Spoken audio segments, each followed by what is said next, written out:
Hey everyone, tonight we're stepping into the fascinatingly chaotic world of the ancient Greek gods, a pantheon so powerful, so dramatic, and often so emotionally unpredictable. Before you settle in, take a moment to like the video and subscribe, but only if you genuinely enjoy the content. Also, tell me in the comments where you're watching from and what time it is there. It's always interesting to see viewers joining from different parts of the world. Now, lower the lights, maybe switch on a fan for some gentle background noise, and join me as we begin tonight's journey. Let's start with the king of the gods himself, Zeus, god of the sky, ruler of Olympus, and perhaps the clearest example that unlimited power doesn't always come with good judgment. Zeus was the youngest son of Cronus and Rhea. His father had a rather unusual habit of swallowing his children whole to stop them from one day overthrowing him. Fortunately, Rhea managed to save Zeus by tricking Cronus with a stone wrapped in blankets, revealing just how little attention Cronus was paying. When Zeus reached adulthood, he led a divine rebellion against his father, forced Cronus to release his swallowed children, and reunited with his siblings: Poseidon, Hades, Hera, Hestia, and Demeter. Just like that, the original dysfunctional divine family came into existence. After defeating the Titans, Zeus became king of the gods.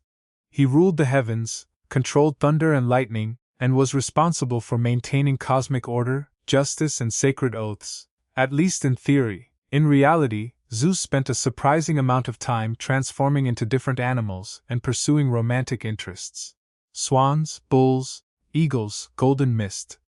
He constantly changed forms and rarely followed a consistent moral standard. Imagine a modern head of state turning into a goose to impress ordinary citizens. That's the kind of behavior Greek mythology attributes to Zeus, only with far more lightning involved. His romantic life was famously complicated. He married his sister Hera, a union that turned out exactly as poorly as one might expect. Beyond that, he had countless relationships with goddesses, nymphs, and mortal women. As a result, he fathered a remarkable number of demigod children, many of whom became central figures in Greek mythology. Yet Zeus was not entirely chaotic. When he wasn't pursuing new romances or hurling thunderbolts at mortals who neglected sacrifices, he served as a guardian of law and order. He enforced agreements, protected oaths, and punished excessive arrogance, especially when others displayed more pride than he did, which was no easy accomplishment. Zeus was respected, feared, and frequently responsible for Olympus's public relations disasters. He possessed authority, influence, and very little understanding of personal boundaries. Protector and threat, judge and source of controversy, Zeus embodied one of mythology's greatest contradictions. Hera was the goddess of marriage, family, and childbirth. A role that seems deeply ironic considering the state of her own marriage. She was both the wife and sister of Zeus, because Greek mythology rarely concerned itself with modern family standards. Their marriage was meant to represent the ideal sacred union, yet it became a centuries-long saga filled with betrayal, revenge, and a surprising number of people transformed into animals, trees, or stone. Hera was immensely powerful and served as the undisputed queen of the gods. However, much of her legendary reputation centers on one specific trait: vengeance. Interestingly, her anger was rarely directed at Zeus himself. Instead, Hera focused much of her wrath on the women Zeus pursued, or in some stories, abducted, and on their children.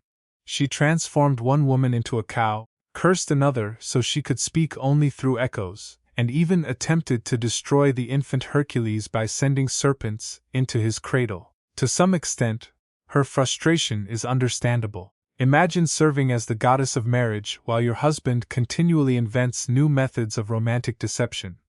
Still, Hera's responses often involved eternal curses and elaborate punishments. In the ancient world, revenge frequently served as a substitute for emotional healing. Despite this reputation, Hera was far more than a divine figure driven by resentment.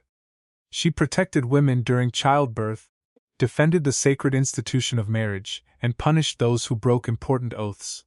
Her worship was widespread, and major cities such as Argos and Samos honored her as a powerful force of order and stability. In many ways, Hera represented a fascinating contradiction. She symbolized dignity, authority, and female strength within a system that repeatedly undermined her. Her story is not simply one of jealousy, it is the story of a goddess expected to uphold unity while holding Olympus together through determination, anger, and unwavering resolve. Poseidon was the god of the sea, earthquakes, storms, and, somewhat unexpectedly, horses. It may seem like an unusual combination, but mythology rarely worries about consistency. He was one of the three great brothers. Zeus received the sky, Hades inherited the underworld, and Poseidon took command of the oceans. This arrangement suited him well. Poseidon ruled the vast seas, commanded creatures both magnificent and terrifying, and carried a powerful trident. More than just a symbolic weapon, this three-pronged staff represented divine authority, capable of shaking the earth and reshaping entire coastlines. Ancient Greeks both respected and feared him. Sailors prayed for calm voyages, fishermen offered sacrifices for successful catches, and communities near the coast sought his favor before building too close to the water. However, Poseidon was notoriously unpredictable. At times he was generous and protective, at others he was destructive and unforgiving. He could create islands one day and flood farmland the next because someone neglected a ritual offering. One famous story tells how he struck the earth with his trident after losing a competition against Athena for control of a city. Athena gifted the people an olive tree, while Poseidon provided a saltwater spring. The citizens preferred the olive tree and Athena won. Poseidon responded with anger. That reaction captures his personality perfectly. His romantic history was nearly as complicated as Zeus's. He was linked to numerous nymphs and mortals, and was involved in myths that produced lasting consequences for others, while leaving him largely untouched.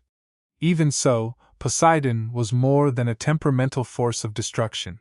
He protected sailors, contributed to the growth of cities, and represented prosperity and fertility. For a civilization deeply connected to the sea, his importance could hardly be overstated.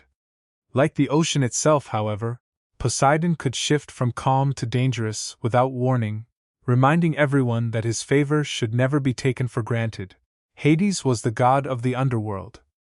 Not a place of eternal punishment, but the vast realm where all souls eventually arrived after death. Contrary to many modern portrayals, Hades was not evil. He was not especially cruel either.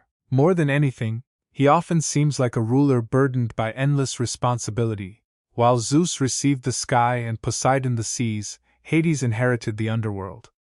His role involved overseeing the dead, maintaining order among countless souls, and ensuring that the boundaries between life and death remained secure. Hades ruled with quiet authority.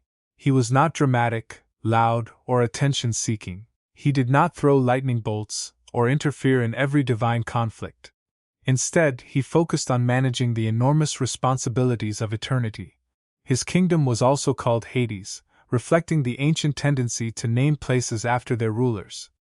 Within it were several regions: Elysium for heroes and the exceptionally virtuous, Asphodel for ordinary souls, and Tartarus, the deepest region reserved for the worst offenders. And overseeing this vast and complex realm was Hades himself, carrying out one of the most demanding jobs in Greek mythology, overseeing all of it. That's right, Hades, the dark and hardworking god of the underworld. Now, about Persephone. Yes, he abducted her. Not ideal, definitely controversial. But Greek mythology is rarely consistent, and over time they developed a surprisingly functional and oddly stable marriage. She spent half the year with him in the underworld, bringing life to that realm, and the other half on Earth, marking the arrival of spring. It was less a love story and more a mythological custody arrangement. Hades was also one of mythology's earliest devoted pet owners. His dog Cerberus had 3 heads, a fierce attitude, and absolutely no obedience training. Still, he managed to keep the souls of the dead under control. Most of the time, unlike his brothers, Hades wasn't known for cheating, explosive anger, or craving attention. That's one reason the ancient Greeks built very few temples in his honor. They respected him, but they also feared drawing his attention. He was the quiet and intimidating relative you never invited to gatherings, but always treated with caution and respect. Athena was the goddess of wisdom, strategic warfare, craftsmanship, and staying 10 steps ahead of everyone else without appearing to try. She was essentially the divine personification of reason in a world filled with emotional gods carrying powerful weapons. Her birth story alone is enough to confuse anyone. Zeus, after swallowing her pregnant mother Metis because of a prophecy, developed an unbearable headache.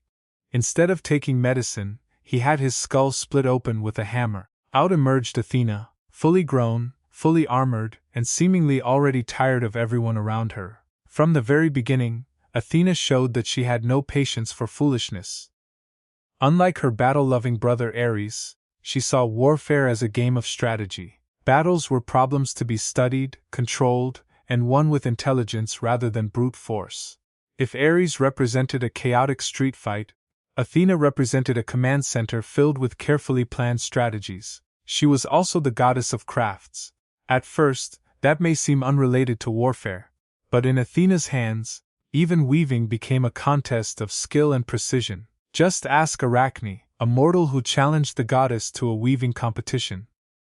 Technically, Arachne produced outstanding work, but Athena transformed her into a spider afterward. The lesson? Talent alone isn't enough. Humility matters too. Athena completely avoided romance. Unlike many Olympians, she didn't pursue mortals, marry relatives, or transform into strange creatures for personal reasons. She simply had responsibilities. There were cities to protect, heroes to guide, and wisdom to spread. She helped Odysseus find his way home, assisted Perseus in defeating Medusa, and likely would have edited every epic poem with a critical eye if given the chance. Athena is the goddess you would want on your debate team, advising your military leaders, or managing your company. She doesn't shout. She doesn't rely on manipulation. She simply wins through intelligence. Ares was the Greek god of war, violence, and acting before thinking. If Athena approached war with plans and preparation, Ares approached it with raw force and very little restraint. He embodied the brutal and chaotic side of battle, the confusion, destruction, and noise. He represented the moment when armies crashed into each other, and everything became unpredictable. In short, whenever Ares appeared, things were likely about to become loud, dangerous, and highly disorganized. Personality-wise, he wasn't particularly popular. Even the other gods struggled to tolerate him. Zeus once described him as the most disliked of all the gods, which is saying a lot considering Olympus was full of difficult personalities. Ares was arrogant, impulsive, and about as subtle as a blazing chariot racing through a village. The Greeks admired discipline, strategy, and intelligence, qualities Ares rarely displayed. He didn't rely on careful planning. He charged forward and fought. Sometimes that worked. More often, it created destruction and frustrated everyone around him. Still, Ares remained terrifying. He was closely associated with fear itself. His sons were Phobos and Deimos, panic and terror, and he enjoyed being in the middle of combat more than almost anyone. He also had a famous affair with Aphrodite. While that sounds romantic, it ended with the two being caught in an invisible net created by Aphrodite's husband, Hephaestus. The entire pantheon laughed at them, making it one of the most embarrassing moments in Greek mythology. When the Romans adopted him as Mars, they significantly improved his image. Mars became more honorable, disciplined, and respected. In Greece, however, Ares remained the unpredictable embodiment of violence. Even so, he had his place. During times of war, soldiers feared and honored him. Warriors made offerings in hopes of gaining strength, or at least avoiding his attention. And when he wasn't causing destruction, he rode an impressive chariot pulled by fire-breathing horses, which earns him at least 1 point for style. Aphrodite was the goddess of love, beauty, desire, and romantic complications. If you have ever watched someone fall in love far too quickly with exactly the wrong person, you have witnessed the kind of influence Aphrodite represented. There are 2 major stories about her origin. In one, she is the daughter of Zeus and Dione. In the older and much stranger version, she emerges from sea foam created after Cronus threw Uranus's severed remains into the ocean. It is probably one of the least romantic beginnings ever given to a goddess associated with love. Aphrodite's beauty was so extraordinary that both gods and mortals often lost their ability to think clearly around her. She even possessed a magical belt known as the cestus, which made her irresistible to others, an advantage that certainly helped in matters of attraction. Despite being the goddess of love, her personal relationships were far from simple. She was married to Hephaestus, the hard-working god of fire and craftsmanship, but she famously preferred Ares, the god of war. Their relationship eventually became public when Hephaestus trapped them in a golden net and invited the other gods to witness their embarrassment. In ancient Greek mythology, public humiliation was sometimes treated as an acceptable solution to personal disputes. Still, Aphrodite was not entirely defined by scandal. She also supported young lovers, blessed marriages, and brought beauty into the world. Many people prayed to her before expressing romantic feelings or seeking favor in matters of the heart. However, she was also capable of causing enormous trouble. She promised Helen of Troy to Paris, an action that helped trigger the Trojan War. Why? Because she wanted to win a divine beauty contest. Yes, an entire war began partly because Aphrodite wanted a golden apple declaring her the fairest goddess. She represented desire rather than stability, beautiful, captivating, and rarely concerned with the consequences. Hephaestus was the god of fire, metalworking, craftsmanship, and perhaps the only Olympian consistently focused on actual work. While many gods spent their time creating drama, pursuing relationships, or engaging in conflicts, Hephaestus remained in his forge, creating weapons, constructing palaces, and perfecting his craft. His early life was far from easy. According to one version of the myth, he was born with a physical deformity, and Hera, unhappy with his appearance, threw him from Mount Olympus. In another version, Zeus was responsible for the fall after a family dispute. Either way, Hephaestus was cast from heaven, suffered a serious injury, and was left with a permanent limp. Despite this difficult beginning, he eventually returned to Olympus. Not through forgiveness, but through clever planning, he crafted a magnificent golden throne for Hera. The throne looked like a gift, but once she sat on it, it became a trap from which she could not escape. The gods begged him to return and free her. He agreed, but only if they allowed him back into the divine circle. Negotiation complete, back on Olympus, Hephaestus became the god's master craftsman. He forged Zeus's thunderbolts, Poseidon's trident, Achilles' armor, and nearly every magical object anyone ever bragged about. If it glowed, flew, or exploded, Hephaestus probably built it while working endless hours without much appreciation. Yet despite all his talent, he was often overlooked. His wife, Aphrodite, was assigned to him, rather than chosen, and famously had an affair with Ares. His family was emotionally distant, to say the least. His fellow gods constantly damaged the things he had just repaired. But Hephaestus never reacted with rage like Ares, or plotted revenge like Hera. His responses were creative, clever, and quietly effective. Even the net he used to trap Aphrodite and Ares during their affair was expertly crafted and designed for maximum public embarrassment. Practical, artistic, and unforgettable, he was never the most glamorous god. He did not shine with beauty or charm, but he was the one who literally built Olympus.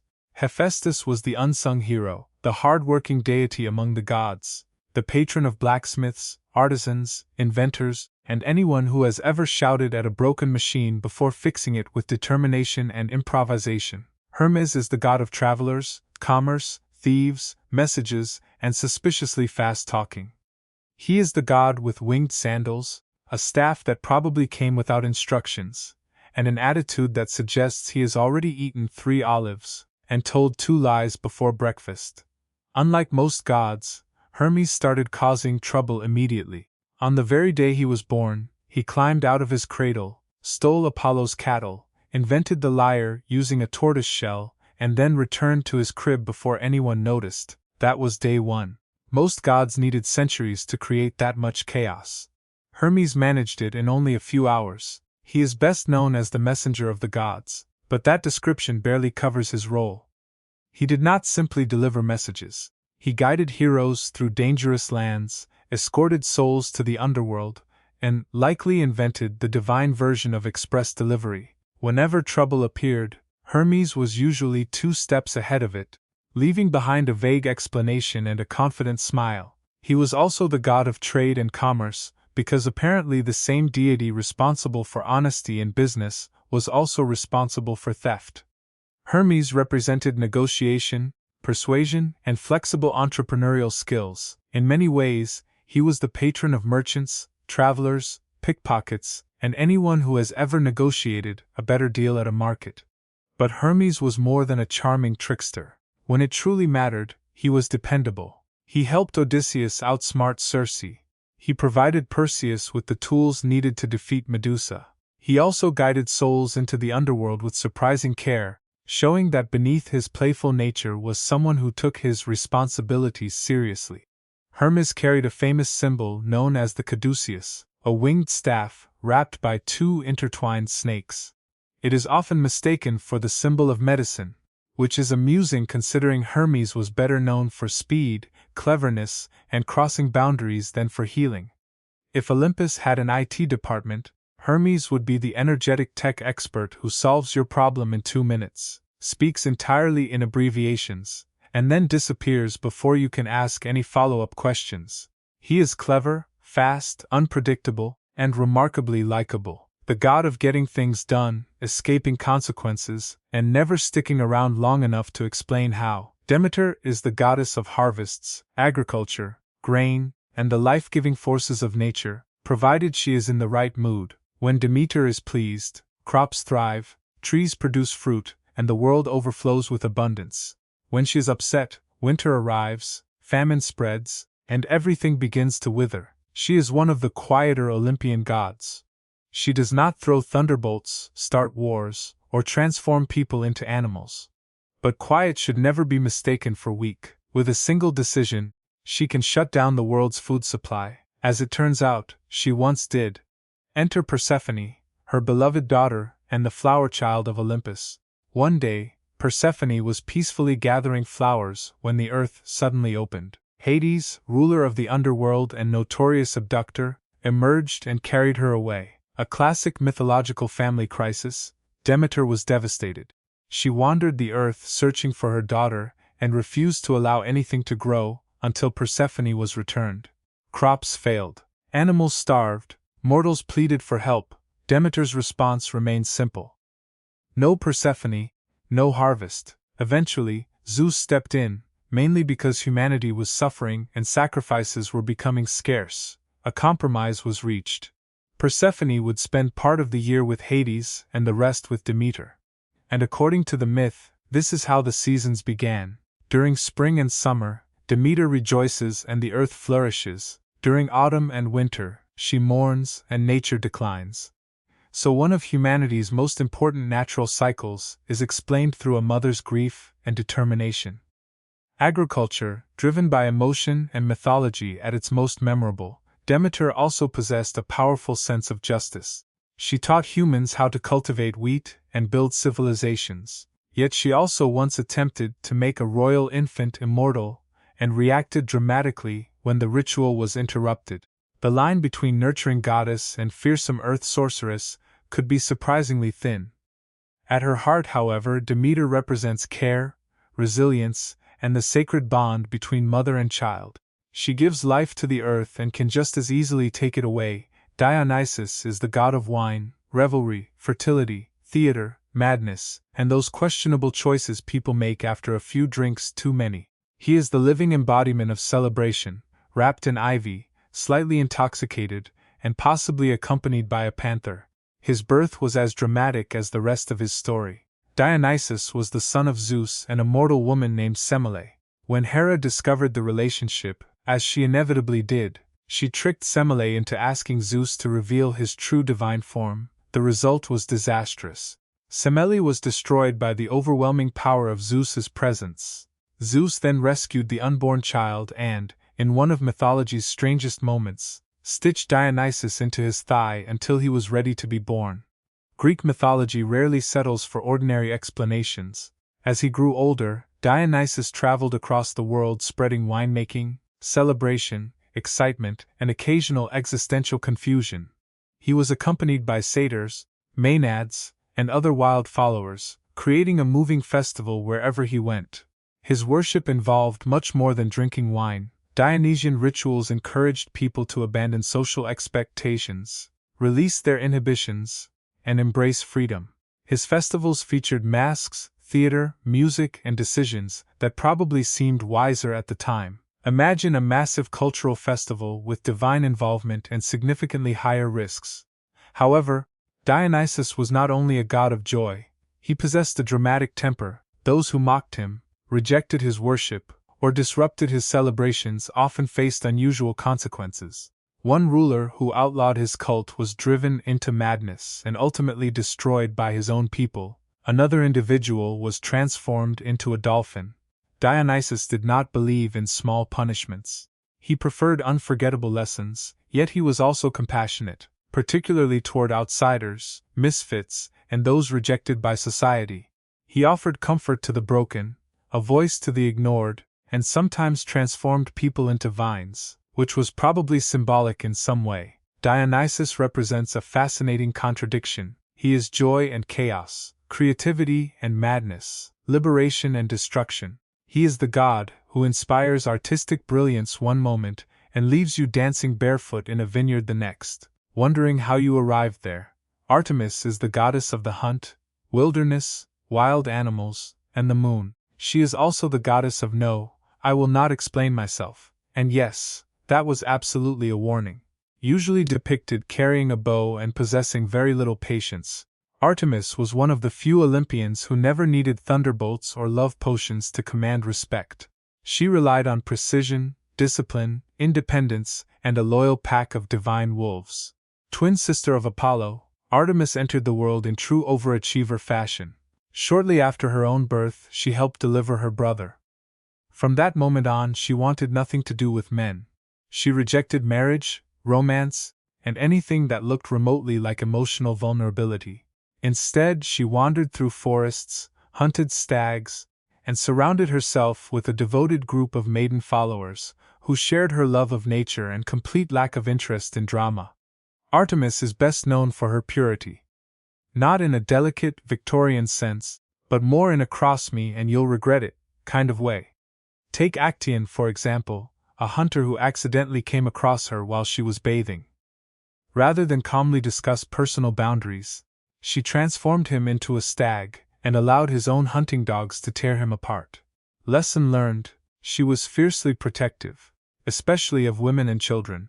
While many Olympian gods treated mortals like game pieces or romantic targets, Artemis often served as a divine protector for the vulnerable. She punished those who disrespected sacred nature or harmed the innocent, and her justice was swift, symbolic, and usually deadly. As a moon goddess, she embodied calmness, clarity, and mystery. She brought light to the darkness and guided travelers through the night, both literally and symbolically. If Apollo represented the sun's dazzling brilliance, Artemis represented the moon's cold and focused gaze. Less warmth, more vigilance. She was never flashy, but she never needed to be. Artemis commanded attention simply through her presence. You didn't challenge her. You didn't flirt with her. You simply hoped she wasn't aiming in your direction. In modern terms, Artemis is the original independent woman. Strong, free, and completely uninterested in other people's opinions. She didn't spend her time in Olympus. She belonged to the wilderness. Apollo is the god of the sun, music, prophecy, healing, poetry, archery, and at this point, it almost feels like he applied for every position available on Mount Olympus. If the gods had LinkedIn, Apollo's profile would probably crash the platform. The twin brother of Artemis, Apollo was the radiant golden icon of Olympus. Golden hair, golden chariot, and, depending on the story, a talent for stretching the truth. According to Greek mythology, he drove the sun across the sky every day in a blazing chariot. No pressure if you're running behind schedule. Yet beneath all that brilliance was a deeply emotional personality. Apollo was dramatic. He felt everything intensely. He was the kind of figure who would write songs after a breakup and then place a curse on the person who rejected him. Just ask Daphne. She transformed herself into a tree simply to escape his pursuit. Apollo mourned her loss and then made the laurel tree sacred, wearing its leaves as a crown. Not exactly a standard coping mechanism, he was also the god of prophecy, which means he often knew how events would unfold and still reacted emotionally when things went wrong. Classic overachiever behavior. Apollo established the Oracle of Delphi, where priestesses, inspired by divine influence, delivered mysterious and poetic messages that supposedly revealed people's destinies. It wasn't exactly user-friendly, but it was effective. His relationship with love was complicated. He pursued several mortals, faced rejection more than once, and often responded with varying levels of dramatic excess. When the Spartan prince Hyacinthus died during a discus game, possibly because of Apollo's own poorly aimed throw, Apollo was devastated. In his grief, he transformed the young man into a flower, a touching gesture if you overlook the unfortunate accident that caused it. Despite these stories, Apollo was also a healer. His son, Asclepius, became the god of medicine, and Apollo himself had the power to cure plagues or unleash them, depending on how offended he happened to be that day. In short, Apollo was brilliance mixed with insecurity, power wrapped in poetry, and charm paired with a quick temper. The kind of god who would write you a beautiful love song and then shoot an arrow your way if you failed to applaud. Hestia is the goddess of the hearth, home, and domestic peace, which in ancient Greek mythology essentially makes her the only Olympian who didn't create regular international crises. She was the eldest child of Cronus and Rhea, and also the first to be swallowed by her unusually paranoid father. Later, when Zeus defeated Cronus, she became the last to be released. Technically, this makes her both the oldest and youngest Olympian. Greek mythology has never been overly concerned with logic. Unlike her far more chaotic siblings, Hestia chose peace. She avoided power struggles, never hurled curses, never pursued dramatic romances, and rarely involved herself in conflict. She was even offered a throne on Olympus, but politely gave it to Dionysus. Why? So she could focus on tending the eternal flame and avoid family disputes. A remarkably sensible decision. Hestia presided over the hearth, the center of every home, temple, and city. Wherever a fire burned for warmth, cooking, or sacred rituals, Hestia was believed to be present. She had no grand temples dedicated exclusively to her, and very few dramatic myths attached to her name. Yet she remained one of the most important deities. She was the quiet force that kept everything functioning. She was also the goddess of hospitality. In a world where shelter and food often determined survival, she represented the sacred responsibility of caring for guests. Invoking her was believed to keep fires burning, meals successful, and households harmonious. Unlike many Olympians, she didn't spend her time transforming people into animals, objects, or cautionary tales. Hestia had no need for revenge. She was content with a well-kept home and a sense of inner balance. Because of her, every meal traditionally began and ended with an offering. Every city maintained a sacred flame in her honor. And every gathering likely included someone silently appreciating the fact that she wasn't causing additional problems. If the Olympian gods were a dysfunctional office, Zeus would be the CEO with serious boundary issues, Athena the overqualified strategist, Dionysus the constant HR concern, and Hestia the calm office manager, making sure the coffee stayed warm and the lights remained on while everyone else argued about whose temple had burned down. Hestia reminds us that there is strength in stillness, value in simplicity, and that sometimes the most important person is the one who quietly holds everything together. Persephone is one of the most intriguing figures in Greek mythology, a goddess whose dual nature is reflected directly in the changing seasons. She represents both the bloom of spring and the stillness of death, life and decay, a flower crown and a royal throne of the underworld. She was the daughter of Demeter, goddess of the harvest, placing her firmly within the realm of life, growth, and fertility. But as often happens in Greek mythology, events took a darker turn. Hades, ruler of the underworld, saw Persephone gathering flowers and decided she would become his wife. He carried her away to the underworld without consultation, ceremony, or even a first conversation. Demeter was devastated. She searched the world for her daughter, and when no one revealed Persephone's whereabouts, she allowed agriculture to fail entirely. Crops withered, famine spread across the land, and hungry mortals suffered everywhere. Eventually, Zeus stepped in, not necessarily out of parental concern, but because starving humans were no longer making sacrifices to the gods. A compromise was arranged. Persephone could return to the surface world if she had eaten nothing in the underworld. Unfortunately, she had consumed 6 pomegranate seeds, just enough to bind her to the realm of the dead. As a result, Persephone divided her time between 2 worlds. Part of the year she remained with Demeter, bringing spring and summer to the earth. The rest she spent beside Hades in the underworld, marking the arrival of autumn and winter. Through this story, the ancient Greeks explained the changing seasons. But the most interesting part of Persephone's story comes afterward. Over time, she accepted and embraced her role as queen of the underworld. She was no longer simply a lost maiden carried away from home. She became a ruler in her own right, calm, composed, and quietly authoritative. Mortals prayed to her for mercy, protection, and safe passage. They sought her understanding in matters involving both life and death. Persephone came to symbolize transformation, showing that change can be painful, but it can also create strength, wisdom, and purpose. Not merely seasonal, but deeply emotional. The transformation from innocence to resilience, from being led by others to taking control of one's own destiny. Persephone is the goddess of duality. She moves through blossoms and bones with the same elegance. She is the reason flowers bloom, and the reason they eventually fade. Long before Psyche was old enough to understand the meaning of the word goddess, people were already comparing her to one. By the time she became a young woman, statues of Aphrodite were collecting dust while travelers crossed great distances just to catch a glimpse of this mortal girl. Her beauty was not simply admired, it was revered. Crowds treated her as though Aphrodite herself had returned in human form.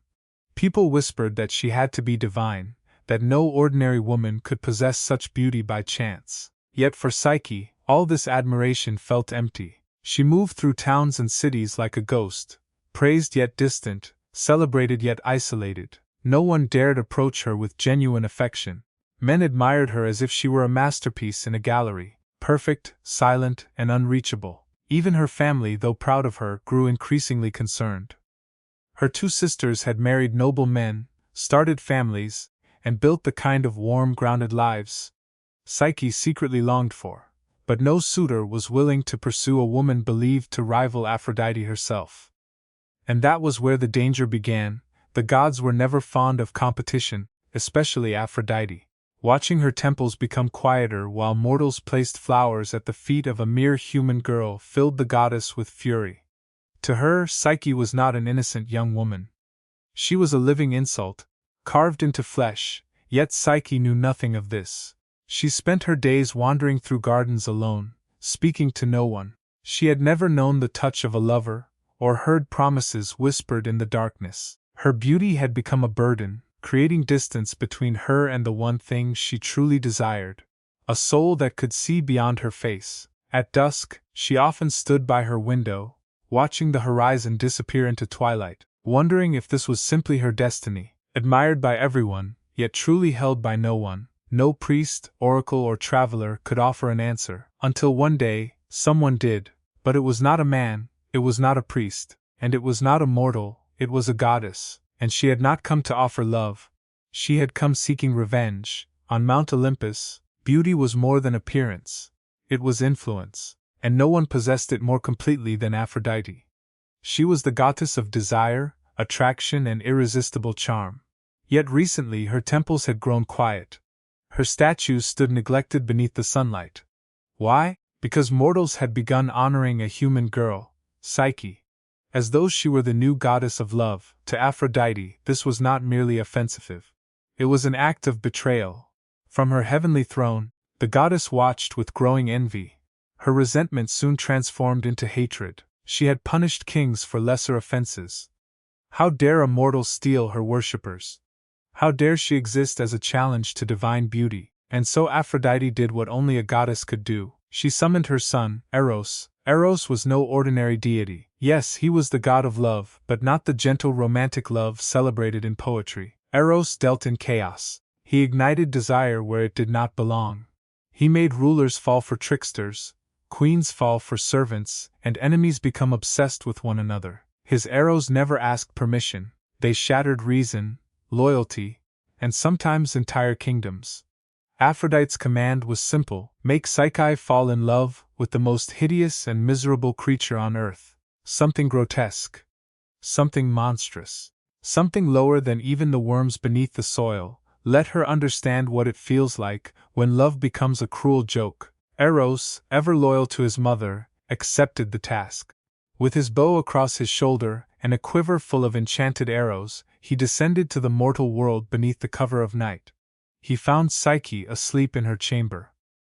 Candlelight danced across her face like reflections on water. She was beautiful, far too beautiful, and Eros, who had struck thousands of hearts with love, suddenly felt his own heartbeat stumble. This was wrong. This was never part of the plan. Even so, he reached for an arrow. But in that moment of distraction, something unexpected happened. His hand slipped, the arrow scratched his skin. Only a tiny wound. Only a single drop, but it was enough. The god of love had become a victim of his own power. And in that instant, fate changed its course. Eros would no longer serve as his mother's weapon. He would become Psyche's unseen guardian. But neither of them understood the cost that the gods would eventually demand for such forbidden affection. And Aphrodite would never forgive betrayal. Eros disappeared before Psyche could awaken. The sting of the arrow remained warm against his skin. He had pierced countless hearts throughout eternity. Yet never once had he fallen under the spell of his own magic. Now, with every heartbeat, he felt a longing he could not explain, a desire to protect her, cherish her, and shield her from the harsh judgment of Olympus. But protection required sacrifice. He could never reveal the truth. If Aphrodite discovered that he had disobeyed her, and worse, fallen in love with Psyche, there would be no forgiveness, not for him, not for her. So Eros made a silent promise. He would love her from the shadows. Meanwhile, Psyche's life became increasingly strange. No suitors approached her. Her beauty, once admired by all, now seemed more like a curse. Rumors of divine punishment spread throughout the kingdom. Her father, frightened and desperate, sought guidance from the oracle of Apollo. The answer he received was devastating. She shall not marry a mortal man. Instead, she will wed a monster, a creature feared even by the gods. Take her to the mountaintop dressed as a bride. There, her destiny awaits. Her family cried, her sisters stood in shock, but Psyche remained still, as though carved from stone. A monster, this was to be her future. Not love, not choice, but sacrifice, yet she accepted it. Not because she was brave, because she had surrendered to fate. She had been worshipped like a goddess, but had never truly experienced love. Perhaps this cruel destiny was simply the balance the universe demanded. Above her, Eros watched with growing guilt. He had wanted to protect her. Instead, the gods had woven a web far beyond his control. If he interfered openly, Aphrodite would discover everything. If he remained silent, Psyche would be lost. So he created a plan. He would bring her to a hidden sanctuary, a secret palace known only to him, concealed behind illusion and silence. There, he would love her, not as a god, but as a shadow. He would never reveal his face. He would never speak his true name. And above all, he would never tell her the truth. Because if Psyche ever learned who he really was, if she discovered the identity of the one beside her, everything would fall apart. Even the god of love feared heartbreak. The wind was gentle yet powerful as it carried Psyche away from the mountain summit. She had expected sharp rocks and monstrous claws. She had prepared herself to hear the roar of a terrible beast. Instead, there was silence, soft, peaceful, almost unreal. When she opened her eyes, the mountain was gone. She stood in a meadow filled with glowing flowers, more beautiful than any garden she had ever seen. A polished stone pathway stretched through the field towards something extraordinary. A palace grander than anything built by mortal hands. Its pillars shimmered like moonlight across calm water. Its halls seemed to whisper her name without making a sound. Psyche crossed the threshold expecting terror. Instead, she found comfort. Invisible servants guided her gently. They washed her feet, placed elegant robes upon her shoulders, and attended to her every need. Delicious meals appeared before her, warm and fragrant, though she never saw who prepared them. And when night finally arrived, a voice, deep, gentle, and comforting, spoke to her from the darkness. A kind and gentle voice emerged from the shadows. "Do not be afraid, you are safe. This is your home." It was him, her unseen husband, the one the oracle had foretold. Yet there was no growling beast, no terrifying creature waiting in the darkness. There was only a voice, and oddly enough, it did not frighten her. He never revealed himself, not even under the cover of night. Every evening he joined her in the quiet comfort of the bedchamber. He touched her face as softly as a dream. He whispered jokes that made her smile and laughter that eased her fears. And every morning, before sunrise, he disappeared. Psyche was falling deeply in love. It was love without sight, closeness without form. Every word he spoke made her long for him even more. Yet there was one thing he always asked of her. "Never try to see me." One evening she gently asked, "Why?" The voice grew tense. "If you see me, I must leave you forever." So she obeyed, but with every passing day, the mystery became harder to ignore. How could a man so thoughtful and kind be the monster the oracle had warned about? Why did love have to remain hidden? And why, whenever she softly spoke his name, did he never reveal his own? Psyche told herself it was unimportant. She convinced herself she did not need answers, but the human heart is naturally curious, and once doubt takes root, it rarely stays buried, especially when family arrives, and especially when sisters arrive carrying envy disguised as concern. Weeks passed, perhaps even months. Time flowed differently within the invisible palace. Psyche knew happiness, laughter, luxury, and affection. Yet she also knew loneliness, no faces, no names, no certainty, only a voice in the darkness and shadows that brushed against her lips. Then one morning her husband sounded different. "There will be sorrow if you see them," he said. "See who? Your sisters. They believe they come because they care. But what they bring will lead to ruin." Psyche's heart tightened. She missed them, their jokes, their company, even their occasional jealousy. They were her final link to the mortal world, to the girl she had been before gods, palaces, and mysterious husbands entered her life. "Please," she begged, "let me see them, just once."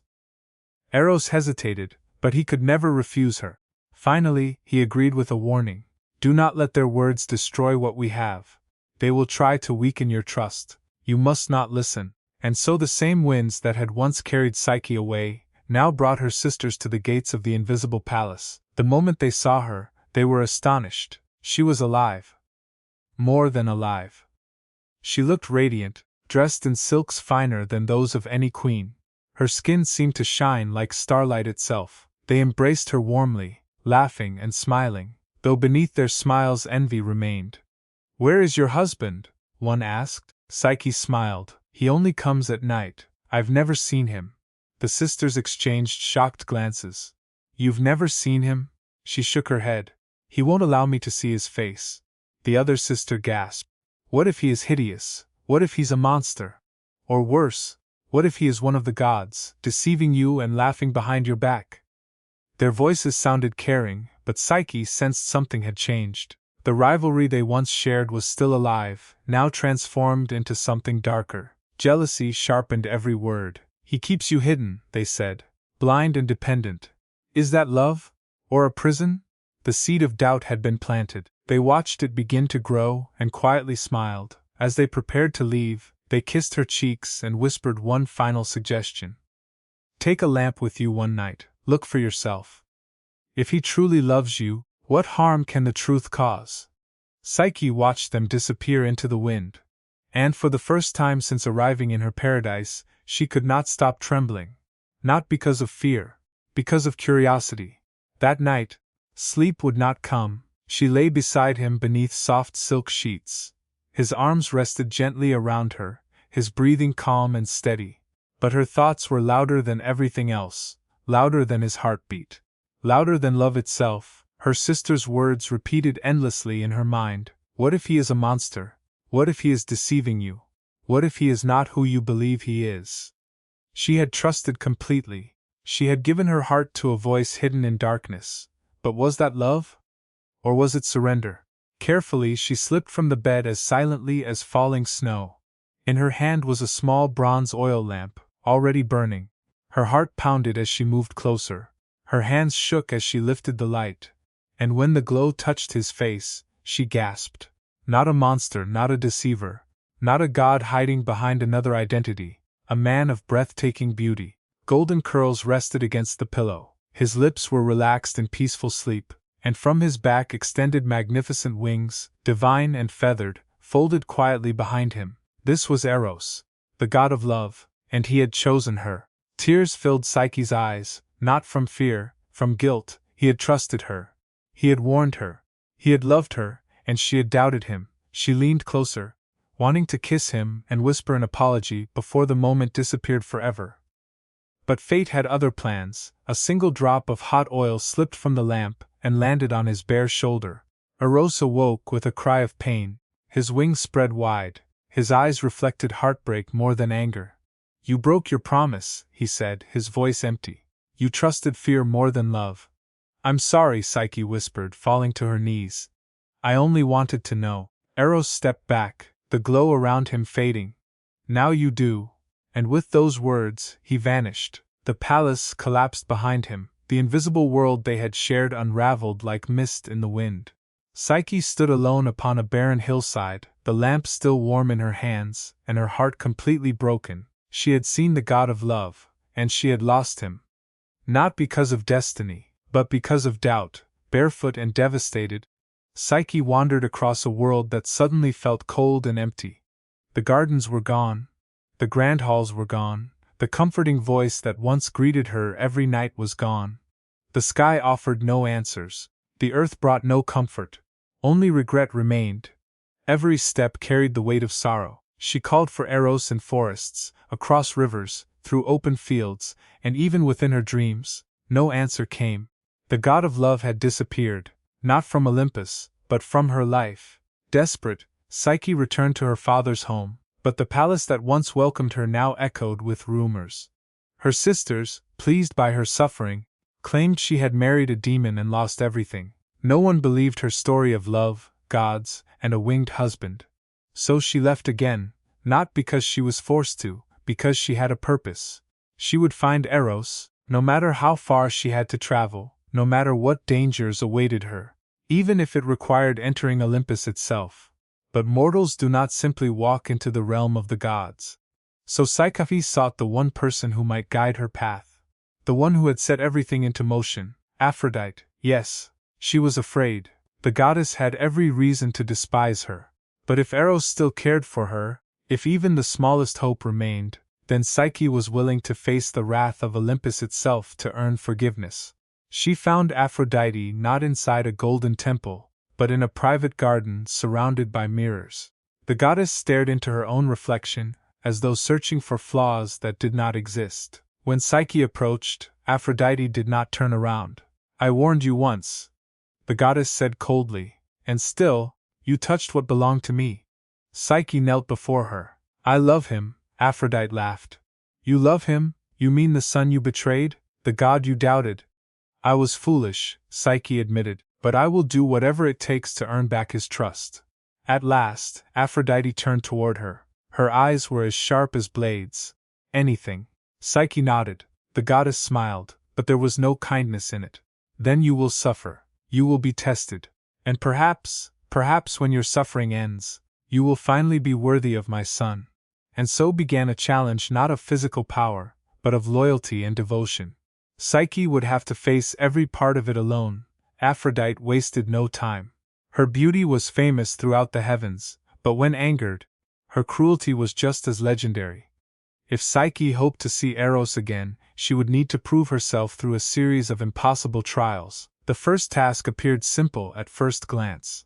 Aphrodite brought her to an enormous storage room where countless piles of seeds covered the floor. Barley, millet, lentils, poppy seeds, wheat, and beans lay mixed together in complete disorder. By nightfall, Aphrodite said with a casual yawn, separate every grain and every seed into its proper pile. If you fail, you'll never see my son again. Then she turned and walked away, quietly humming to herself.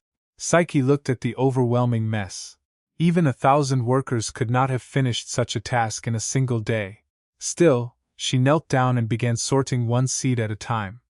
Her hands trembling with exhaustion and worry, minutes felt like hours. Her vision blurred. Despite all her effort, she had barely made any progress. But the gods are always watching.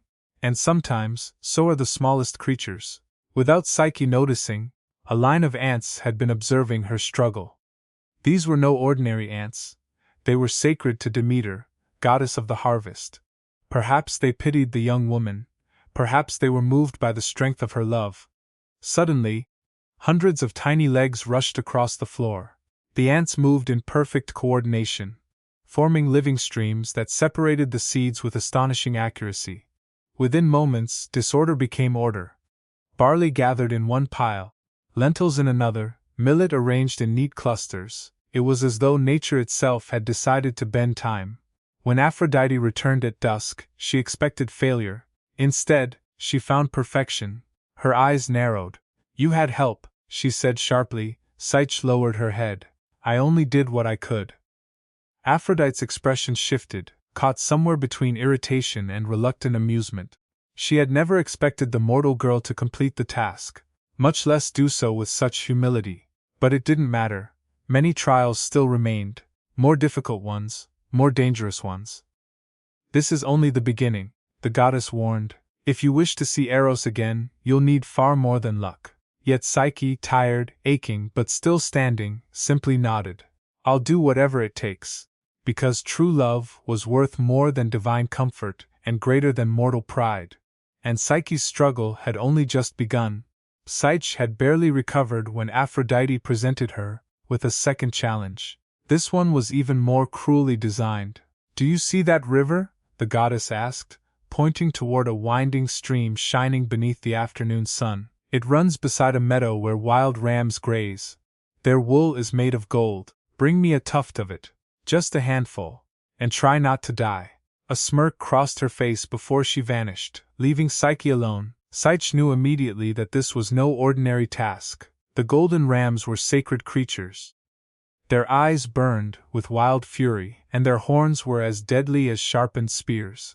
They attacked anything that entered their territory, tearing apart intruders without warning. They glittered like treasure, but guarded themselves with violence. Still, Psyche climbed down the hillside and approached the meadow. Hidden among the reeds, she watched the creatures roam. Their hooves struck the ground with force. Their low growls echoed across the field. Entering their territory during daylight would mean certain death. Slowly, she sank to her knees, fear tightening around her heart. But once again, the world was watching. A gentle whisper drifted through the tall grass, a soft voice moved like reeds swaying beside the water. It was the spirit of the river, an ancient presence tied to the stream. "Do not enter the meadow while the sun is high," the spirit whispered. "The rams are fierce beneath daylight. Wait until evening. When twilight comes, they will rest beneath the trees. Then gather the wool caught on thorn bushes and branches. No creature will miss it." Hope returned. Psyche waited. The hours slowly passed. One by one, the golden rams wandered into the shade and settled into sleep. As darkness spread across the land, she carefully moved forward quietly, pat-boundly. She found strands of golden fleece, tangled among thorns and rough bark. Under the moonlight, she collected the shining wool and carried it back. When Aphrodite saw the golden bundle resting in Psyche's hands, she narrowed her eyes. "You survived again," the goddess muttered, curious, suspicious. But Psyche remained silent. There was no boasting, no pride, only quiet determination. Love had taught her a lesson many gods had forgotten. True courage does not always shout. Sometimes it simply endures. And although Aphrodite had not finished testing her, Psyche was far from giving up. Aphrodite's frustration continued to grow. Psyche had survived challenges designed to break her, relying only on determination and an unusual streak of fortune. The goddess no longer smiled. In its place stood cold calculation. For the third trial, she assigned a task that should have ended Psyche's journey forever. "Fetch me water," Aphrodite commanded. "Not from a well, not from a stream. Bring it from the river Styx itself." Psyche turned pale. The river Styx was no ordinary river. It marked the border between the world of the living and the realm of the dead. Its waters were sacred, cursed, and deadly. Even gods approached it with caution. Mortals did not survive its shores. Most never even reached them. Yet Psyche nodded and accepted the task. Her journey led her to the edge of a towering cliff that seemed carved by the hands of giants. Far below, the river Styx twisted like black glass. Mist rose from its surface. Voices of lost souls echoed through the air. The river did not flow naturally. It coiled and twisted like a living serpent. And guarding it were terrifying winged creatures from the underworld. They circled above the waters, screaming at anything that approached.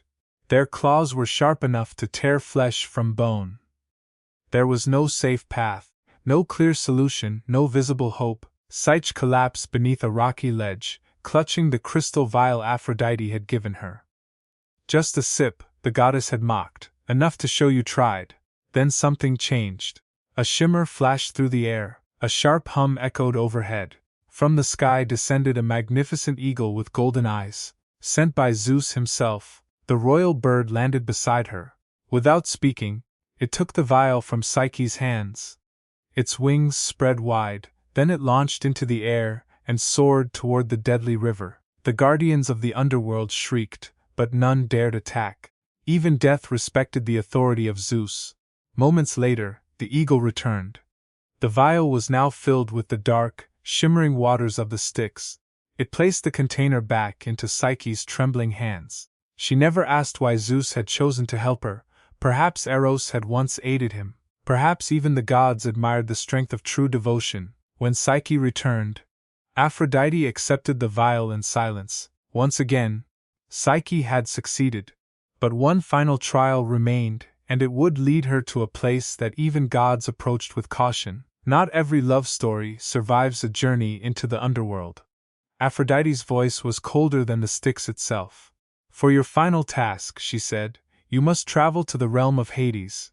There you will ask Queen Persephone for a box containing a portion of her beauty. Consider it a gift for me. Lately, I feel rather worn out.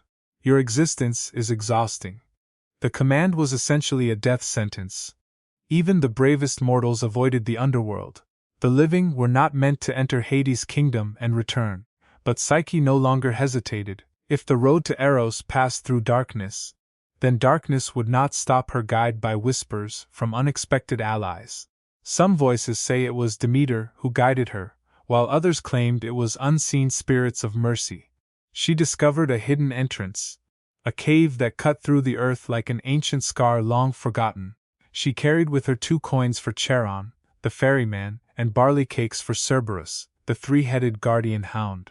With every step downward, the warmth slowly left her body. The air was heavy, not with smoke, but with silence. The souls she encountered drifted like distant memories, thin, hollow, and beyond reach. At the river Acheron, Charon accepted his payment and carried her across the still waters, darkened by forgotten sorrow. When Cerberus appeared at the entrance to Persephone's palace, growling at the threshold, Psyche offered him the cakes. The beast settled, quietly licking his stained jaws. Inside, Persephone sat calmly upon her obsidian throne, her eyes shining like polished garnets. You have come seeking beauty, the queen said gently, but what price are you willing to pay? I do not seek it for myself, Psyche answered. I must deliver it to Aphrodite. Persephone nodded thoughtfully. Perhaps she, too, understands the madness that love can bring. She presented Psyche with a small sealed box, simple, unmarked, and yet strangely heavy. Do not open it, Persephone warned. Its contents are not meant for your eyes. Psyche thanked her and began the journey home. The return path was silent, but now she carried a different burden. Temptation. The box seemed to pulse in her hands. Surely one glance cannot hurt, she thought. Again and again she resisted the urge, but as before, doubt slowly returned. What if the beauty inside could make her worthy of Eros once more? What if this was the final step she needed? The surface was close. Her heart beat faster. Her fingers trembled. As daylight touched her face for the first time in days, she gave in.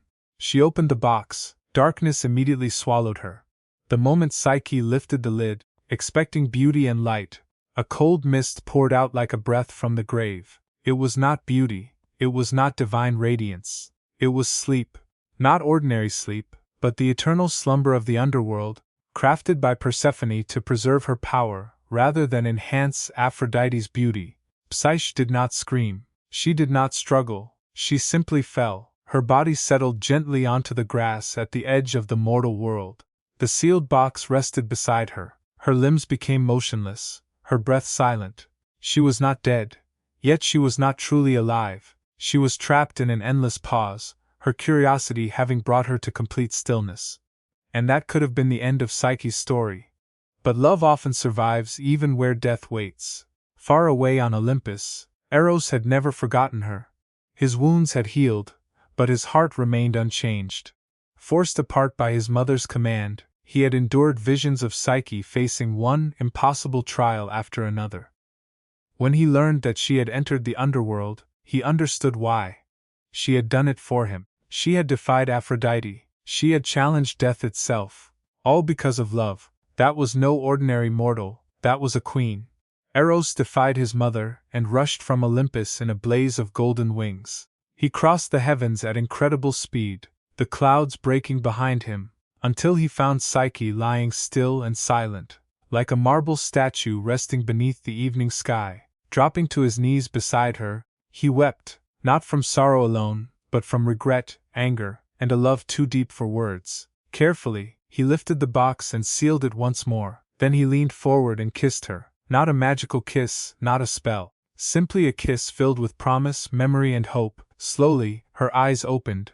Psyche gasped as the sleep drifted away like morning fog. Before she could speak, her hands reached for him. "Eros," she whispered, "you came back. I never stopped loving you," he replied softly. He held her more tightly than ever before, and in that moment, the gods who had been watching, some amused, others frustrated, finally understood. Even the god of love had found his equal. Their reunion echoed across Olympus. Eros, the god of love, had defied his mother. Psyche, a mortal woman, had overcome death. Together, they crossed the boundaries separating gods from humans, duty from desire. Such a love was powerful and dangerous. Aphrodite was furious. She entered the court of the gods demanding justice. "This mortal," she declared, "has challenged the gods, interfered with sacred laws, and turned my son against me. She must be punished." But the gods were no longer certain. They had witnessed Psyche's trials. They had watched her suffer, endure, and rise again. Her love had survived challenges that no ordinary mortal love could withstand.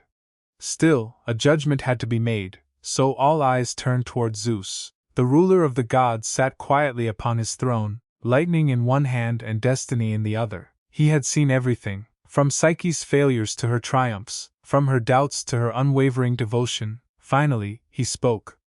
"There is great power," Zeus said, "in a love that endures." Aphrodite began to object, but Zeus raised his hand. "You tested her. She has succeeded beyond any mortal I have ever witnessed. She is not unworthy of Olympus. She proves that mortals are capable of loving as deeply as gods."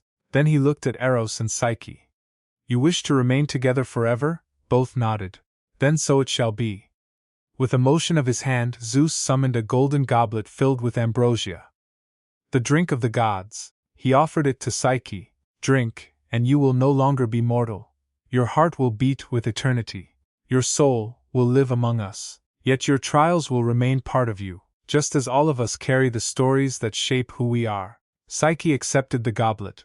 Her hands remained steady. She drank. Warmth spread through her body. Not burning but blossoming, her senses expanded. Her heartbeat slowed, then deepened, like a bell echoing through centuries, and in that instant, she became divine. No longer mortal, no longer lesser. Eros took her hand, and before all of Olympus they were declared husband and wife. For once, love did not end in tragedy, it was honored. The moment Psyche drank the ambrosia, the transformation became complete, not only in body, but in spirit. Her skin glowed with divine radiance. Her eyes seemed to hold entire galaxies where tears had once existed. The gods who had once dismissed her because of her mortal birth now looked upon her with admiration. For the first time in Olympus's long history, a mortal had earned a place among the gods. Not through bloodline, but through devotion. She was no longer Psyche the girl, no longer Psyche the beautiful, she had become Psyche the immortal. A goddess in her own right, even Aphrodite, who had once cursed her, could no longer deny what stood before her. A woman who had faced death, temptation, betrayal, and isolation, yet still chose love over pride. The goddess of love was not quick to forgive, but Eros, both her son and Psyche's devoted husband, stepped forward. "She is not a rival to your beauty, mother," he said gently. "She is something entirely different, the soul that truly understands love." At that moment, the tension began to fade, not completely, but enough. Aphrodite's silence became her acceptance. Zeus then proclaimed Psyche the goddess of the soul. Her name, which in Greek meant both soul and breath of life, had finally become her destiny. Her trials had not transformed her into a symbol of perfection. They had made her the living embodiment of enduring love. A magnificent celebration followed on Olympus. Nectar flowed like rivers. The stars seemed to dance in celebration. Even the fates smiled upon the story they had woven long ago. Standing beside Eros, Psyche no longer felt uncertain or afraid. She stood as an equal. She stood as divine. Together they gazed upon the heavens above and the mortal world below, forever serving as guardians of love and the soul's journey. And from their union, a daughter was born, Hedone, the goddess of pleasure and delight, a symbol of joy born from the union of love and soul. Where once Psyche had walked through thorns and darkness, she now moved in endless light, not because she was flawless, but because she had loved, fallen, suffered, and risen again. She stood as evidence that even mortals, even the broken-hearted, can reach the divine one trial at a time. And so the story of Eros and Psyche did not end in tragedy like many mortal love stories. Instead, it ended in transformation, not just into myth, but into something greater. A truth carried across centuries, from temples to homes, from storytellers to dreamers. True love is never simple. It is tested, doubted, and wounded. But when it survives, it becomes eternal. Psyche's journey began with beauty, a burden she never asked for. She was worshipped by strangers, envied by her sisters, and manipulated by gods. She was punished for being loved, and then punished again for loving in return. Yet she never stopped moving forward. Even when her heart broke and her faith weakened, she continued her path, and Eros also learned that love is not a weapon, not a game, and not a hidden secret. It is light, but only when it is confronted honestly. Together, they even taught Olympus a lesson it had long forgotten. Love does not belong only to gods. It belongs to anyone willing to struggle for it. Across ancient Greece, lovers would pray not only to Aphrodite, but also to Psyche. Her name was whispered at weddings, births, and funerals. She was more than a goddess. She was a reminder that the soul can survive despair. That love, even when it falls, can rise again. And that no matter how deep the underworld, or how difficult the trial, the heart always finds its way back. Today, long after temples have collapsed and empires have faded, the story still survives, in the word psyche, meaning soul, and in psychology, the study of the mind. And in every story where love is tested and still prevails, Eros and Psyche continue to exist, not as statues but as echoes within humanity. Every time we choose trust over fear, forgiveness over pride, and love over silence, we follow their path. And perhaps, in doing so, we become a little closer to the divine. Long before she was feared, before statues captured her in frozen terror, and serpents were said to whisper across marble, Medusa was a mortal girl of extraordinary beauty. Her beauty was not loud or proud. It simply existed, like sunlight passing through stone. Her hair shimmered like strands of midnight silk. Her eyes carried the calm of oceans before a storm. Her presence, though quiet, unsettled both kings and gods. She was born into a family associated with monsters, in an age when monsters were both feared and worshipped. Her sisters, Steno and Euryale, were immortal and fearsome by nature, but Medusa was different. She was mortal, and she could die. That alone made her unique, yet Medusa desired no throne, no lovers, and no divine crown. She chose something quieter, devotion. As a young woman, she entered the sacred service of Athena, the goddess of wisdom, war, and discipline. In a marble temple above the sea, Medusa served in silence. She cleaned the floors, lit incense, and prayed before dawn. She took vows of purity and silence not through force but through belief. She admired Athena not just as a deity but as an ideal, strong, untouched, and above mortal chaos. Over time, people began to speak of Medusa as if she were a living statue of Athena herself. Worshippers would glance at her in awe while pretending to pray. Her face became symbolic, her voice rarely heard, her life bound to sacred duty. But even within temples, beauty is never truly safe. News of Medusa's grace spread beyond the temple walls, through cities and forests, and even into the realm of the gods. And with it came danger. In Olympus, desire often wore the mask of divinity, and admiration could quickly turn into possession. One god in particular took notice, not a god of wisdom or restraint, but a god of the sea, storms, and appetite. And while Medusa remained devoted to her vows, fate had already begun to shift. In the world of gods, even purity could be punished, and soon, her sanctuary would no longer protect her deep beneath the waves. In coral palaces, Poseidon ruled the oceans with power and pride. He had conquered monsters, summoned storms, and taken what he desired. But now his attention turned towards something different. A mortal woman named Medusa. Her reputation had reached Olympus, but it was her discipline and untouched grace that consumed his thoughts. She belonged to no man, no god, and no king. That independence became the very thing that drew him closer. As she continued her prayers, Poseidon watched. And, one evening, when the temple stood empty and the tide was high, he rose from the sea. Gods do not ask permission. He entered Athena's sacred temple as water followed his steps, leaving trails across the marble floor. Medusa, alone and unaware, turned and saw the sea god standing in shadow, his presence heavy and unavoidable. She called for Athena, but no answer came. She ran, but the temple offered no escape, and beneath the cold statue of Athena, Poseidon violated the sacred space. It was not love, it was force. When it ended, he disappeared, leaving only silence and salt behind. Medusa remained broken beneath the goddess's statue, waiting for justice, for comfort, for something divine. But the divine did not arrive as she expected. When Athena returned to her temple, she found only ruin. The silence was heavy, the air stained with what had happened, and instead of seeing Medusa as a victim, her anger turned elsewhere. Whether from pride, denial, or divine law, Athena placed blame upon Medusa's. In her view, the sanctity of the temple had been broken, and someone must answer for it. The goddess of wisdom did not judge the god who acted, but the mortal who suffered. In that moment, power protected itself, and Medusa, once a symbol of beauty and devotion, was about to become something else entirely. The temple floor was still stained when Athena returned. The incense had faded, the silence pressed down heavily.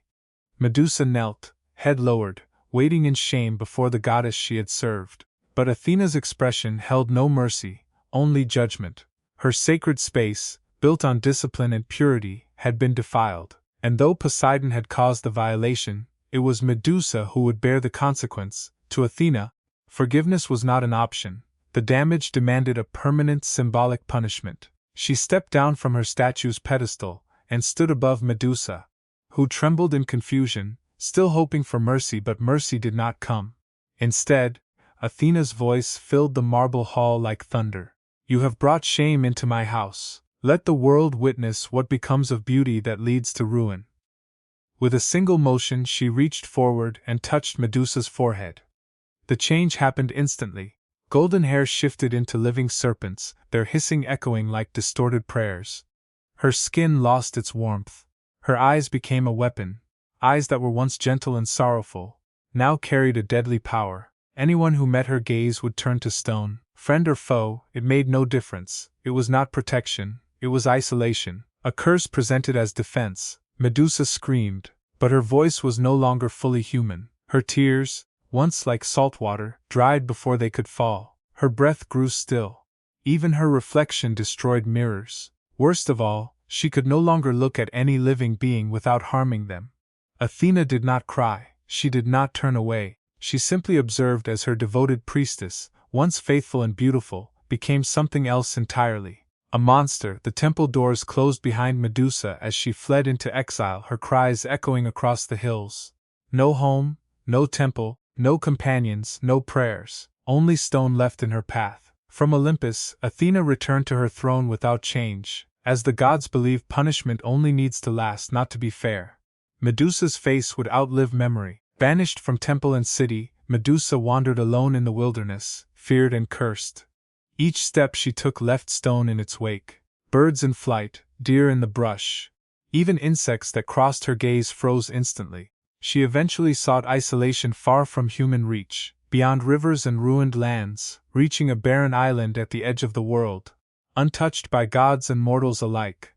There she built no shelter. A roof had no meaning without comfort, and walls offered no safety from what she had become. The cave she entered was already filled with statues. Forgotten warriors, beasts, and perhaps other travelers who had met her gaze briefly. Thus began her second life, not as a priestess, but as an outcast. Medusa no longer cried. Tears belonged to the person she once was. The girl who believed in justice, who served Athena, who thought loyalty would bring favor. That version of her ended in the temple. What remained was not a monster, but a woman shaped by betrayal. Her serpents reacted like instinct, sensing danger and movement. Her hair became protection. Her eyes became a curse. Her identity faded into memory. She began carving images into the cave walls. Faces, hands, fragments of the temple she once served. Even memories of her sisters began to fade, leaving only stone and silence. Occasionally, heroes arrived, drawn by rumors of a cursed woman or the promise of glory. They believed she was evil and that killing her would bring honor. None returned. They underestimated not only her power, but her suffering. With each death, Medusa felt less human, and closer to the monster others believed her to be.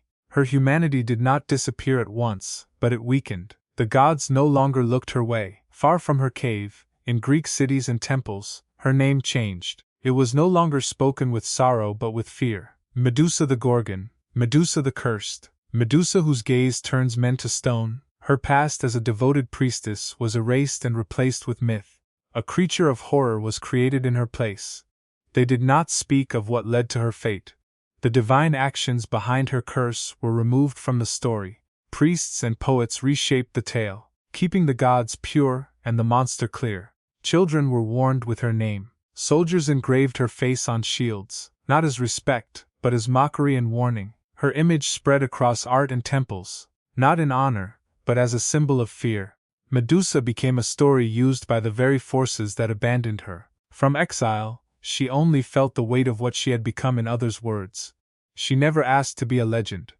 She only survived. In some distant villages, older women whispered different stories. They left offerings near caves, believing she protected those who had been harmed.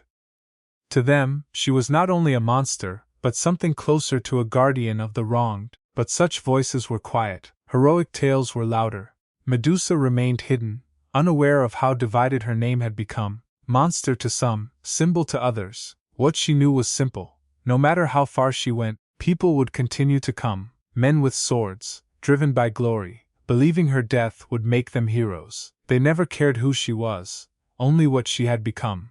And somewhere, another challenger was already destined to arrive. A boy who would grow into a man, a hero, and her final visitor. While Medusa lived in exile, and her name spread across the world, a boy named Perseus was born into a different kind of silence, a life shaped by prophecy. His mother, Danae, had been imprisoned in a bronze chamber by her father, King Acrisius, who feared a prophecy that his grandson would one day kill him.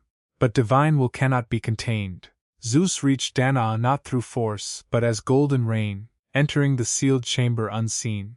From this union, Perseus was born. When the king learned of the child, he did not dare kill him directly, fearing Zeus. Instead, he placed mother and infant in a wooden chest and cast them into the sea. The sea, ruled by Poseidon, did not claim their lives. It carried them to safety. They washed ashore on the island of Seriphos, where a fisherman took them in. Danae raised Perseus in secrecy, teaching him discipline, humility, and endurance. She never spoke of Zeus or his origin. Years passed. Perseus grew into a strong and intelligent young man, still untested by the world. Then came King Polydates of Seriphos. He desired Danae and saw Perseus as an obstacle. The king invited Perseus to a feast where each guest was expected to bring a gift. Perseus, poor and proud, arrived empty-handed, Polydectes mocked him and demanded a different offering, the head of Medusa. The demand was meant as humiliation. Yet Perseus, driven by pride and unaware of the truth behind the name, accepted the task. The gods observed this moment.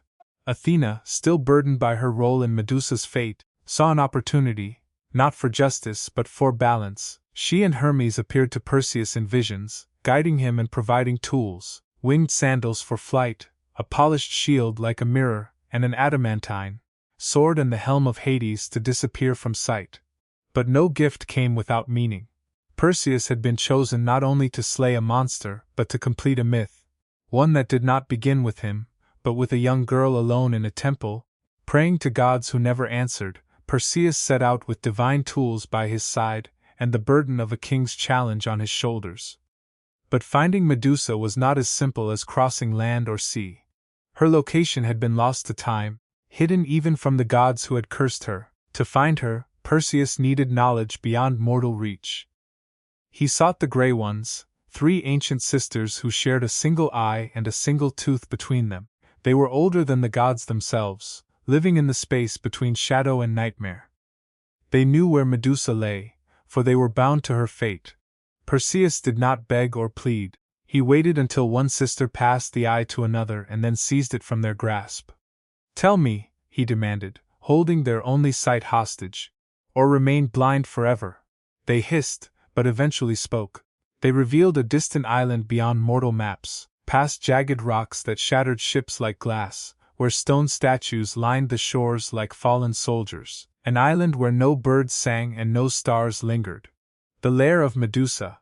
Perseus then flew, his sandals cutting through the clouds, his heart filled not with fear but anticipation. He imagined returning to Serapos with his prize, victorious and honored, Polyctus humbled. He did not yet question the story he had been told. That Medusa was a monster, and that she deserved death. The gods had prepared him, but they had not warned him. They did not say her cave was filled with the remains of men who once called themselves heroes. They did not say her eyes were not cruel, only cursed. And they did not say that beneath the myth, behind the serpents, she still carried the shape of a woman who once believed in the divine. As he crossed the sea, the winds grew louder, as if trying to speak. But Perseus heard only silence. The kind of silence the gods understand well, because when you create a monster, the last thing you want is for anyone to hear her voice. When Perseus landed, the world seemed frozen. No wind, no birds, only statues, hundreds of them scattered across cliffs and rocks. Their faces were locked in terror, mouths open mid-scream, eyes fixed on their final moment, her. He stepped over broken stone and shattered shields, his sword sheathed, his mirrored shield raised. Athena had warned him, "Do not look directly, use reflection, be swift, be silent." What she had not explained was why the statues looked not only afraid, but shocked, as if they had realized something too late. Perseus moved deeper into the cave, wings folding behind him. The air was heavy with damp moss, serpent scent, and something else, sorrow. The serpents hissed before he saw her, then she appeared, not attacking, not roaring, not even awake. Medusa lay asleep on a stone bed, curled inward like a child. In the reflection of his shield, her face appeared calm, almost fragile. A strange beauty remained beneath the venomous snakes resting in stillness. She did not look like a monster. She looked like someone abandoned. Perseus hesitated. This was not the beast of legend, not the terror carved into myths. She was a cursed woman, asleep and alone, but the gods had given him a task. He remembered his mother. He remembered Polyctus's mockery. He remembered glory. So he raised his sword, eyes fixed on the mirrored shield, and stepped forward. A serpent lifted its head. Medusa stirred slightly, still asleep. She did not scream. She did not resist, and then Perseus struck deep. The blade cut through the air with divine force. Silence followed. When her head was placed into the enchanted satchel lined with bronze, the island seemed to exhale. The curse was complete, or so he believed, because a body can be destroyed, but a story cannot. Perseus did not remain. With Medusa's head sealed within the enchanted bag, still powerful even in death, he rose into the sky. But the silence of the island followed him. Heavier now, almost alive, the head still pulsed with strange energy. The serpents moved faintly, sensing the world beyond the cloth. Her eyes remained open, unblinking, capable of turning anything to stone. Perseus never looked. He could not. The gods had given him a weapon, a divine advantage, yet as he traveled, unease began to grow within him. Far below, shadows stirred in the sea. His act, though heroic in mortal eyes, had disturbed ancient balances. Poseidon felt it, Athena knew it, the fates remained silent, and above Olympus, storms began to gather. Still, Perseus moved forward, focused on what came next. Return to Serapos, defeat Polyctus, free his mother, restore his name. Become a hero, that was what the stories promised, but the weight of the satchel told a different truth. He remembered the shield, he remembered her face, not a monster, but a sleeping woman. Was she truly a monster, or had he ended a life he did not understand? He pushed the thought away. The gods had guided him, but soon he noticed something strange. The head seemed to hum, not as sound but as a feeling. As if it still remembered the world, as if something within it remained aware, waiting. Perseus would go on to defeat monsters and earn glory. But he would never sleep peacefully again, because sometimes, at night, he swore he could hear the faint rattle of snakes beneath his resting place. And sometimes he dreamed not of victory, but of a woman kneeling in a temple, begging gods who never answered. Perseus returned to Serapos with windswept armor, and the head hidden beneath his cloak. The people cheered, unaware of what he carried or what it cost. But King Polyctus was not a fool. He had never believed the boy would return. His challenge had been a disguised execution, so when Perseus entered the palace, head held high, the king's expression shifted from arrogance to unease. "You bring me a gift?" Polyctus mocked. Perseus simply nodded. "A token of your request." He opened the satchel. For a brief moment, Polyctus met the gaze of Medusa. It lasted only a second, but it was enough. Stone spread through his body like frost across glass. His eyes froze wide. His final breath was trapped behind lips turning to granite. The king, once smug and cruel, was now only a statue. The chamber burst into chaos. Couriers ran in panic, some collapsing to their knees. Perseus stood still, his expression hard to read. His mother Danae rushed forward and embraced him, finally freed from fear. Yet Perseus did not speak, not even about the girl in the cave. To everyone else, Medusa was simply a defeated monster, a tool removed, an obstacle cleared. No one questioned who she had been. But Perseus remembered the way her body had fallen, the way her face, instead of rage in the mirror, had looked almost like a silent plea. Still, the tale spread quickly. Songs were written, temples were raised. Perseus was hailed as the Gorgon Slayer, champion of the gods, breaker of curses. His name was carved into marble, while hers was never placed beside it. In his later years, Medusa's head was set upon Athena's shield by the goddess' command. The face once condemned now faced outward as an instrument of divine will. But it was not justice for her, it was justice through her. Even in death, Medusa was used. Even in silence, her power remained. And Perseus, the celebrated hero, continued to walk beneath that shield for years. Every victory carried the image of the woman he had killed. He was praised. She was feared. Neither role could be changed by the order of the gods. After Perseus's victory, Athena called him to Olympus, not only to honor him, but to take what she had always desired, not his sword, nor the sandals, nor Hades' helm. She wanted the head of Medusa. Perseus obeyed without question, offering the satchel. With steady precision, Athena took the severed head of her former priestess and fixed it onto her aegis, transforming it into a legendary weapon. The Gorgon's face, once radiant and human, now appeared frozen in rage along the bronze edge of the goddess's shield. Wherever Athena advanced, war followed. Enemies turned to stone at a single glance. Entire cities collapsed. Her image spread across temples and coins, becoming both warning and emblem. Yet no one asked why Medusa had been cursed in the first place. Athena, goddess of wisdom, carried the face of the woman she had once condemned, not as remorse, but as a symbol of divine authority, of what happens when mortals cross sacred boundaries. Still, some whispered differently. Some believed Athena was not reclaiming a weapon, but granting immortality, that by placing Medusa upon the aegis, she ensured the girl from the temple would never be forgotten, forever etched into divine memory, where even gods must carry consequence. But truth, as always in matters of gods, was layered in contradiction. Athena had punished Medusa for the defilement of her temple, and now she displayed that punishment as triumph. Medusa's transformation was complete. She had been a priestess, then a victim, then labeled a monster, and finally turned into a weapon and symbol. Yet within the carved line of her jaw, within the sorrow frozen in her eyes, something still seemed to remain. Something the world could not fully erase. Even as armies turned to stone, a few, just a few, looked at her not with fear but recognition. They saw a question, a refusal, a warning, and that kind of power did not require a blade. Medusa's face continued to stare outward from Athena's aegis, unblinking and eternal. To most it represented divine terror and absolute victory, but to those who looked closer, it carried memory, it carried injustice. It carried a truth no sacred text preserved. Across centuries, warriors marched beneath that shield, never realizing the face they carried once belonged to a woman who had never chosen violence. Her curse, given by the gods, had been turned into an instrument of empire. The use of her suffering was complete. Still, her gaze endured.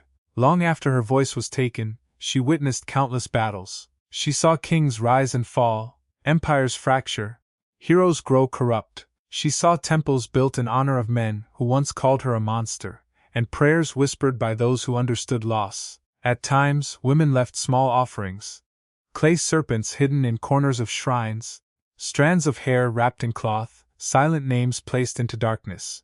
Not in fear but in remembrance, because before Medusa became a warning, she had been a protector. Her cave was not only a place of death for invaders, but also a refuge where the hunted could no longer be reached. Over time, her legend split. To some, she remained the Gorgon. To others, she became something else, a symbol of resistance, of wrath shaped by injustice, of protection born from pain, a myth that shifted, but never fully disappeared, and at its core remained one truth: a woman wronged, reshaped by suffering, whose story was taken, but whose gaze could never be removed. Her image spread across stone, metal, and memory, and in every retelling, someone eventually asked the same question: was she truly the monster? In that question alone, Medusa lived again. Centuries passed. Empires fell. Gods changed. Yet Medusa endured, not as a living being but as symbol and shadow. Her face traveled through cultures, carved into marble and cast in bronze, appearing in Rome, Byzantium, and distant corners of the world. Over time, the story divided further. In one version, she remained the monster, the serpent-haired Gorgon whose gaze turned men to stone. Her head became an amulet of protection, placed above doors, gates, and armor. Soldiers carried her image into battle, believing her terror would shield them. But another version grew quietly beside it, told by poets, thinkers, and women, whose voices rarely entered official records. In this telling, Medusa was not a beast, but a woman punished without justice, a servant cursed for a violation she did not choose. This version did not accuse loudly. It questioned. It asked why divine punishment fell unevenly, why the powerful remained untouched, and why violence against her was accepted as heroism. In hidden places, taverns, libraries, temple corners, these questions spread softly, like cracks forming in stone. Gradually, Medusa's image changed again. She became less a figure of terror and more a reflection of truth. Many began to see themselves in her. Those who had survived harm, those who had been silenced, those labeled dangerous simply for being feared. Her serpents were no longer seen only as punishment, but as a crown formed through suffering. Her gaze, once called a curse, became a form of defense. Even in modern retellings, Medusa returns again, not as a monster but as a witness. She looks outward from art and memory with grief and defiance. Her story is no longer used only to glorify Perseus, but to question the meaning of heroism itself, because myths evolve. And sometimes, the monster is not the one who is hunted, but the one who holds the weapon.